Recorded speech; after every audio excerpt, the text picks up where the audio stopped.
खाना खाने के आधे घंटे बाद शबनम ने अपनी माँ को दवाई खिलाई तो वह दवा खाने के फौरन बाद ही सो गई। अभी दिन का आधा हिस्सा रहता था। तभी शबनम ने सोचा कि वो अभी बर्तन बनाना शुरू कर देगी तो हो सकता है शाम तक तैयार हो जाए और शाम को वो खाना बनाने में मसरूफ़ हो जाएगी। इसीलिए अभी बर्तन बनाना ठीक होगा, क्योंकि अगर शाम को बनाने बैठी तो बेचने का वक्त निकल जाएगा। ये सोच आते ही वो तेज़ी से आस्तीन बाजू पर चढ़ाकर उस कमरे में आई जहां वो मिट्टी के बर्तन बनाया करती थी। वहां आने के बाद उसने एक सुकून भरा सांस खारिज करते हुए खुदा का शुक्र अदा किया, जिसने आज उन्हें पेट भरकर रिस्क अता किया था। खुदा को शुक्र अदा करने के बाद वो बैठी और मिट्टी गीली करके उससे मिट्टी के बर्तन बनाने लगी। इस सब में वो इतनी मसरूफ़ हो गई कि फिर अपनी माँ के पुकारने पर ही होश में आई।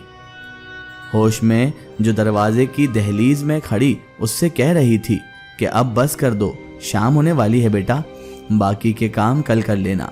उसकी माँ इतना कहकर पलट गई तो वह भी आखिरी बर्तन बनाकर उठ खड़ी हुई। बाहर आई तो शाम के साए हर सू फैलने लगे थे। उसने काम को वहीं छोड़ा और हाथ मुंह धोकर रात का खाना बनाने की तैयारी करने लगी। उसकी माँ उसके पास ही बैठी उससे बातें करती जा रही थी और वो मसरूफ से अंदाज में जवाब देती, साथ साथ खाना भी बनाती जा रही थी। खाना बनाने के बाद उसका इरादा था कि वो बर्तनों का बाकी बचा कुचा काम भी कर लेगी। खाना बनाने के बाद उसने खुद भी खाया और अपनी माँ को भी खिलाया। फिर उसके बाद वह फिर बर्तनों वाले कमरे में चली आई ताकि उनको उठाकर भट्टी के पास ले जाए, मगर उसकी आंखें कमरे में दाखिल होते ही उसकी आंखें हैरत से व बेयकीनी से फैल गई, क्योंकि आज भी उसके मिट्टी के सारे बर्तन गायब थे, जिस पर वह चौंक कर रह गई थी। उससे पहले कि वो कल की तरह परेशान होकर रोती, उसके जहन में झमाका सा हुआ और वह तेजी से भट्टी की जानिब चली आई। मगर यहाँ आते ही बेइख्तियार उसका सर नफ़ी में हिला था, क्योंकि सामने ही उसके बनाए हुए बर्तन मुकम्मल हालत में पड़े हुए थे, जो मजबूत थे और उन पर खूबसूरत से डिज़ाइन भी बने हुए थे। कल भी ऐसा ही हुआ था और आज भी। पहले तो ऐसा लगा कि कोई बाहर से चोरी छुपे आकर ये सब काम कर कर गया था, जिस पर वह कुछ पुरसुकून और मुतमईन थी। मगर आज फिर वही सब होता देखकर उसे खौफ सा महसूस होने लगा। खौफ ने उसे आन घेरा था। उसे समझ में नहीं आ रहा था कि वो अपना काम हो जाने पर खुश हो या यूं पुरस्कार अंदाज में अपना काम हो जाने पर खौफजदा हो। मगर उसे अब सचमुच खौफ ने आन घेरा था कि ना जाने ये सब कौन कर रहा था। उसने पूरे कमरे में निगाह दौड़ाई, मगर कमरे में उस वक्त उसके अलावा कोई भी मौजूद नहीं था। उसने अपने खुश्क होते हुए सूखे गले को तर करके एक बार फिर कमरे का जायजा लिया, मगर किसी को भी ढूंढने में नाकाम हो गई, क्योंकि वहां पर कोई था ही नहीं। तभी वो बोली, कोई है? कौन है यहाँ?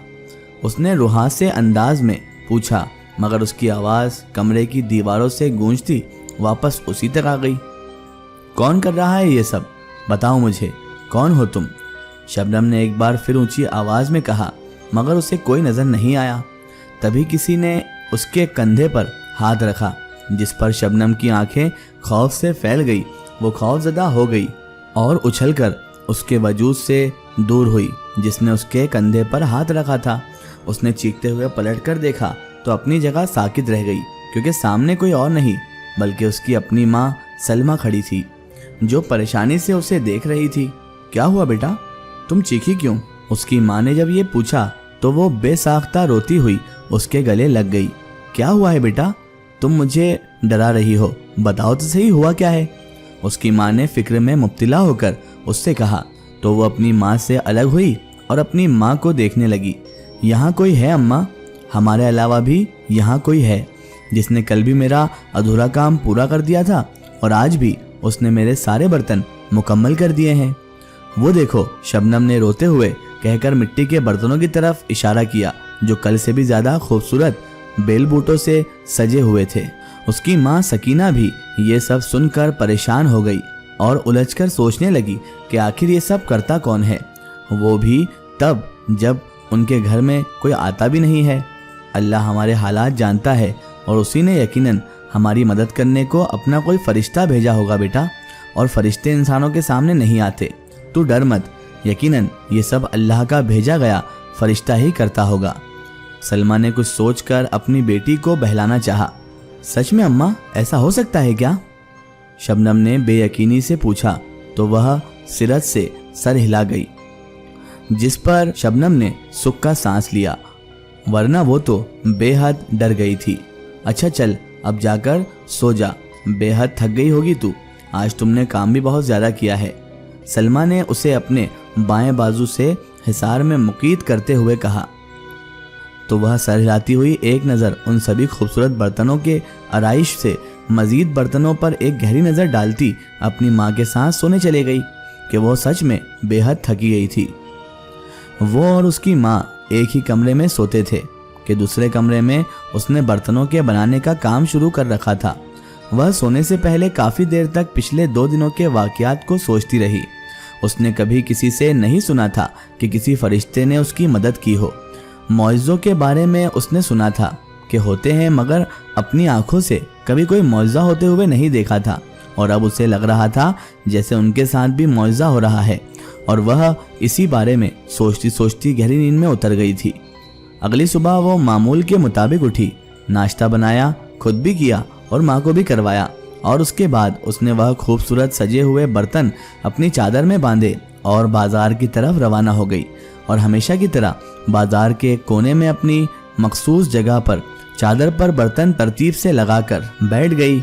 उसे हक हलाल की कमाई खानी थी, तभी उसने पैसे कमाने को कोई गलत रास्ता इख्तियार ना किया था, और उसे उसकी माँ सलमा ने भी यही बताया था कि हराम कमाने से बेहतर है कि फाके कर लो।